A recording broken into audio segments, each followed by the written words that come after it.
ഏലവും കുരുമുളകും അടക്കമുള്ള നാണ്യവിളകളുടെ വില തകർച്ച ഹൈറേഞ്ചിലെ കർഷകരെയും തൊഴിലാളികളെയും വ്യാപാരികളെയും കടുത്ത പ്രതിസന്ധിയിലാക്കുന്നു.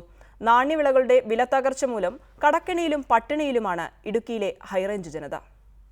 തികച്ചും കാർഷിക മേഖലയെ മാത്രം ആശ്രയിച്ച് ജീവിക്കുന്ന ഹൈറേഞ്ചിലെ ജനങ്ങൾക്ക് ഇപ്പോൾ പട്ടിണി മാത്രമാണ് മിച്ചം.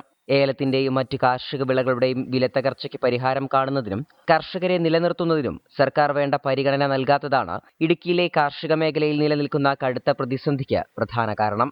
ഏലത്തിന്റെ വില സ്ഥിരതയില്ലാത്തത് മലഞ്ചരക്ക് വ്യാപാരികളെയും നിലവിൽ കടക്കണിയിലേക്ക് തള്ളിവിടുന്ന സാഹചര്യമാണ്. ഇത്തരത്തിൽ വില സ്ഥിരതയില്ലാത്തതുമൂലം ദിവസേന ആയിരക്കണക്കിന് രൂപ നഷ്ടത്തിൽ കച്ചവടം നടത്തേണ്ട ഗതികേടിലാണ് തങ്ങളെന്ന് മലഞ്ചരക്ക് വ്യാപാരികൾ പറയുന്നു. ഒരു ദിവസം തന്നെ ഏലക്കായ്ക്ക് 2 ഓപ്ഷനുകളിലും 2 വിലകളും ആണ് വരുന്നത്. ചില ദിവസങ്ങളിൽ 100-200 രൂപ വ്യത്യാസം വരുന്ന ഒരു സാഹചര്യത്തിൽ ഈ മേഖലയിൽ പണിയെടുക്കുന്ന കൃഷിക്കാരും അതുപോലെ ഈ മേഖലയിൽ തൊഴിൽ ചെയ്യുന്ന വ്യാപാരികൾക്കും വളരെ ബുദ്ധിമുട്ടാണ് അനുഭവപ്പെടുന്നത്. കാർഷിക ഉൽപ്പന്നങ്ങളുടെ വിലത്തകർച്ചയ്ക്കൊപ്പം കടുത്ത വരൾച്ചയും ഏലമടക്കമുള്ള കൃഷികൾക്ക് കനത്ത തിരിച്ചടിയാണ് ഉണ്ടാക്കിയിരിക്കുന്നത്. ബാങ്ക് ലോൺ അടക്കം തിരിച്ചടയ്ക്കാൻ എന്ത് ചെയ്യുമെന്ന ചിന്തയിലാണെന്ന് കർഷകർ പറയുന്നു.